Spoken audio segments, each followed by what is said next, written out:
Hi friends, welcome to my channel. बहुत बहुत स्वागत है आप सभी का। तो फ्रेंड्स, आज हम 44 साइज़ के लिए 4 टक्स ब्लाउज की कटिंग कर रहे हैं। तो इसके लिए मैंने पेपर को अलग अलग रखा है। फ्रंट बैक दोनों की कटिंग जो है अलग अलग करेंगे, क्योंकि फ्रंट पार्ट में हमको एक्स्ट्रा मार्जिन लेना पड़ता है, इसीलिए बैक पार्ट की हम अलग से कटिंग कर रहे हैं। तो यहाँ पर देखो, सबसे पहले हमको बैक पार्ट के लिए कटिंग करनी है। तो एक पेपर के ऊपर आपके ब्लाउज की जितनी भी हाइट है आपको अच्छे से यहाँ पर नाप लेनी है। तो सपोज अगर आपके ब्लाउज की हाइट 14 इंच है तो 15 लेनी है, 15 है तो 16 लेनी है। जितनी भी आपकी ब्लाउज की हाइट है उसमें आपको 1 इंच एक्स्ट्रा मिला कर लेना है। तो यहाँ पर मैं ले रही हूँ 16 इंच। 16 इंच के ऊपर एक मार्क मैंने कर दिया। अब देखो, गले की चौड़ाई यहाँ हम 44 साइज के लिए ले रहे हैं, तो आप 3 इंच तक पूरा ले सकते हैं। आप 3 सवा 3 इंच तक ले सकते हैं। तो मैं यहाँ पर 3 इंच पर एक मार्क कर देती हूँ। शोल्डर पट्टी की चौड़ाई को आप यहाँ पर 3.5 इंच तक ले सकते हैं। मैं 3.25 इंच तक ले रही हूँ। 3.25 से लेके 3.5 इंच तक ले सकते हैं। अब हमको आर्मोल लेना है 6.5 इंच के लिए, तो आर्मोल को यहाँ पर मार्क कर देंगे। आर्मोल की जो मार्किंग है इसको आपको जोड़ लेना है। तो इस तरह से आर्मोल की हम मार्किंग को जोड़ेंगे। इसके बाद हम आप 44 साइज के लिए बना रहे हैं, तो 44 का 4th भाग हम यहाँ पर ले लेंगे। यहाँ पर 11 इंच होता है 44 का 4th भाग। इसमें हम 1.5 इंच एक्स्ट्रा मिलाएंगे मार्जिन के लिए, तो ये 12.5 इंच होगा यहाँ पर 12.5 इंच। अब यही मार्जिन आप नीचे ले सकते हैं, या फिर आप यहाँ पर कमर का चौथा भाग ले सकते हैं, लेकिन ये लेना थोड़ा सा आसान हो जाता है मार्किंग का, और याद रखने में बहुत ज़्यादा मुश्किल नहीं होती, इसलिए मैंने यहाँ पर भी 12.5 इंच के ऊपर एक मार्क कर दिया है। अब जो हमने ये मार्किंग करी है, इस मार्किंग को हमको सीधा जोड़ देना है।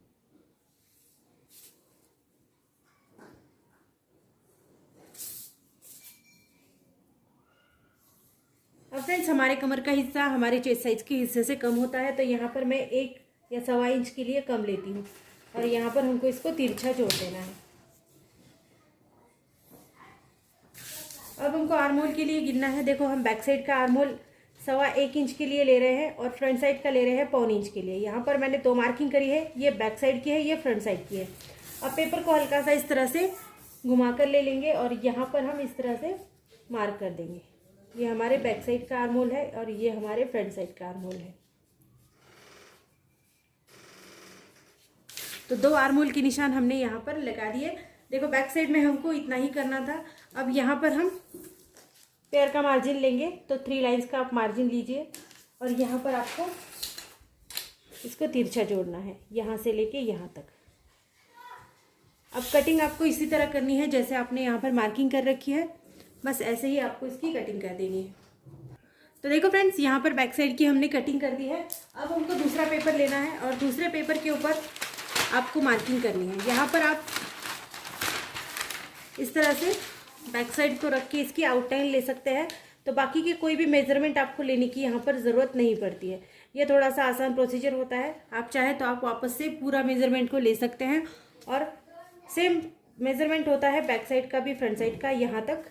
बाकी के मेजरमेंट थोड़े से अलग होते हैं, तो यहाँ तक ये सेम ही होता है, इसीलिए मैं इसको यहाँ पर इस तरह से आउटलाइन दे देती हूँ। ये थोड़ा सा प्रोसीजर आसान होता है और फट से हो जाता है।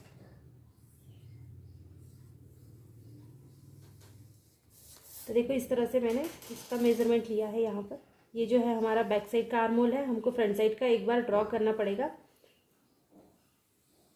मैंने बैक साइड का आर्मोल यहाँ पर कट किया है, फ्रंट साइड का नहीं किया है। तो देखो, यहाँ तक हमने अच्छे से इसको ले लिया है। अब हमको यहाँ से आर्मोल को वापस से एक बार गिनना है। तो हमने 6.5 इंच के लिए लिया था, तो 6.5 इंच के ऊपर आपको मार्क करना है। यहाँ पर भी अच्छे से जोड़ देंगे। अब फ्रेंड्स, फ्रंट साइड का आर्मोल हमने 1.25 इंच के लिए रखा था, तो यहाँ पर भी हम एक मार्क कर देंगे। अब ये आर्मोल को पहले हम इस तरह से गोलाई में निशान दे देंगे। ये देखो, इस तरह से। इसके बाद आपको फ्रंट साइड के लिए अब ऊपर गिनेंगे। तो हमने 3 इंच की गले की चौड़ाई यहाँ पर रखी थी, तो 3 इंच के लिए आपको वापस एक बार गिनना है यहाँ पर। तो 3 इंच के लिए यहाँ मैंने गिन लिया इस तरह से। अब आगे के गले का मेजरमेंट लेंगे, तो आगे का गला हम 7 या 7.5 इंच तक रख सकते हैं। तो 7 इंच के ऊपर एक हल्का मार्किंग करेंगे। देन साइड में, नीचे की साइड में हम 3 इंच के लिए मार्क करेंगे।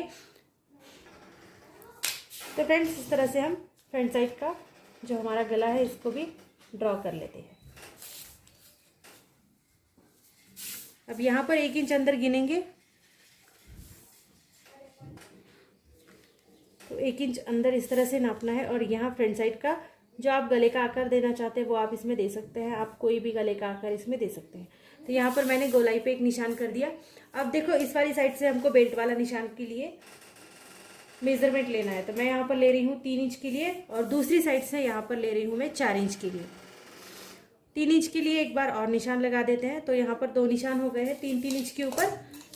अब इस वाले निशान को हमको इस तरह से सीधा जोड़ना है जो 3-3 इंच के ऊपर हमने लगाए हैं। अब इसी लाइन के ऊपर टेप को इस तरह से रखेंगे और लगाएंगे यहाँ पर 3.5 इंच के ऊपर निशान। अब देखो इस तरह आपको बेल्ट की गोलाई देनी है यहाँ पर। तो देखो बेल्ट पार्ट हमारा हो गया है। अब हमको देखो सबसे बड़ा वाला टक्स लेना है।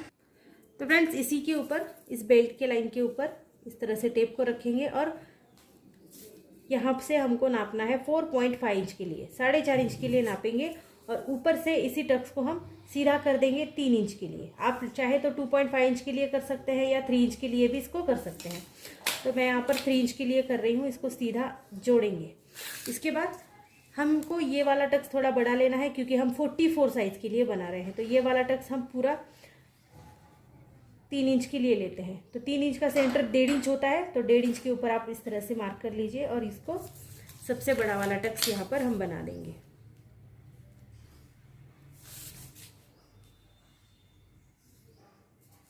ये देखो ये हमारा सबसे बड़ा टक्स है। अब दूसरा वाला टक्स जो है हमारा इस वाली साइड से आता है। तो आपको इस वाली साइड से 2 इंच नीचे लेना है। 2 इंच नीचे लेके आपको यहाँ मार्क कर देना है। देन यहाँ से भी हमको 2.5 इंच के लिए या फिर 3 इंच के लिए आप नीचे ले सकते हैं। मैं यहाँ से ले रही हूँ 2.5 इंच। तो यहाँ पर मैंने लिया 2.5 इंच, यहाँ पर मैंने लिया 2 इंच। तो यहाँ से ये 2 इंच है, यहाँ से ये 2.5 इंच है और यहाँ से हमको इस वाले सेंटर से 1 इंच का डिस्टेंस देना है। पूरा 1 इंच का डिस्टेंस यहाँ पर आएगा। इसको तिरछा पकड़ेंगे, पूरा 1 इंच का डिस्टेंस यहाँ पर भी लगेगा। तो अब देखो इस तरह से आपको जोड़ना है।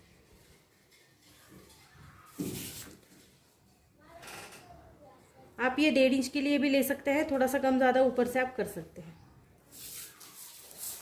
और हमारा जो चौथा वाला टक्स है उसको यहाँ से थोड़ा सा 1 इंच का डिस्टेंस देंगे और यहाँ पर हम इसको आर्म होल की साइड से नीचे लेंगे। तो देखो इस तरह से ये हमारे टक्स बन गए हैं। यहाँ पर आप इस तरह से 4 टक्स ले सकते हैं।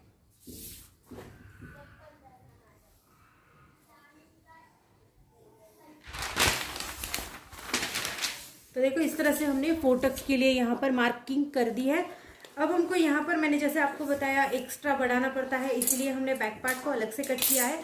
तो ये एक्स्ट्रा मार्जिन ये होता है जो हमने यहाँ पर लिया है, ये हम फोल्ड कर देते हैं तो ये कम हो जाता है। इसको हमको यहाँ पर एक्स्ट्रा लेना पड़ता है। तो आप यहाँ पर इसको बढ़ा लीजिए। जितना आपने मार्जिन यहाँ पर लिया है उतना ही मार्जिन आपको यहाँ पर गिनना है, क्योंकि ये कट होके फोल्ड होने वाला है तो ये मार्जिन कम हो जाता है। तो देखो यहाँ पर मैंने इसको बढ़ा लिया है और यहाँ से हमको 1 या 1.5 इंच के लिए एक्स्ट्रा बढ़ाना है। ये हमारा सिलाई मार्जिन होता है जब हमारा टक्स फोल्ड होता है। तो यहाँ पर भी आपको हल्का सा मार्जिन देना है और इसको इस तरह से इस मार्जिन के साथ ही कटिंग करनी है।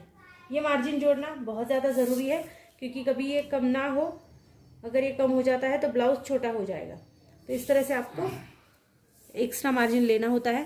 तो देखो यहाँ पर हमने मार्जिन ले लिया है। अब हमको इसकी कटिंग करनी है। जैसे भी आपने इसकी मार्किंग करी है ऐसे आपको कटिंग करनी है। सबसे पहले बेल्ट की जो साइड है इसको हम हटा देंगे। टक्स जो होते हैं हमको जब हम इसकी कपड़े पे कटिंग करते हैं तो टक्स हमको वापस लेने पड़ते हैं। यहाँ पर मैंने आपको पेपर कटिंग बताई है। तो जैसे भी आपने पेपर के ऊपर टक्स की जो मेजरमेंट ली है वो सेम आपको कपड़े के ऊपर लेनी होती है। तो देखो बेल्ट पार्ट को हमने हटा दिया। अब इसको मार्जिन के साथ लेना ज़रूरी है। तो मार्जिन के साथ ही आप इस पार्ट को ले लेंगे। यहाँ से भी आपको अच्छे से जोड़ कर लेना है।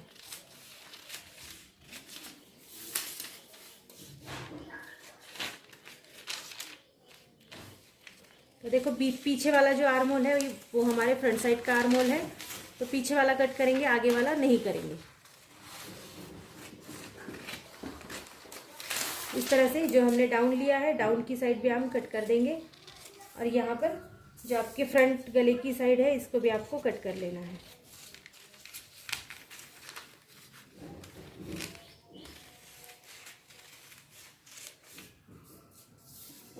तो फ्रेंड्स इस तरह से हमने 4 टक्स ब्लाउज की कटिंग करी है।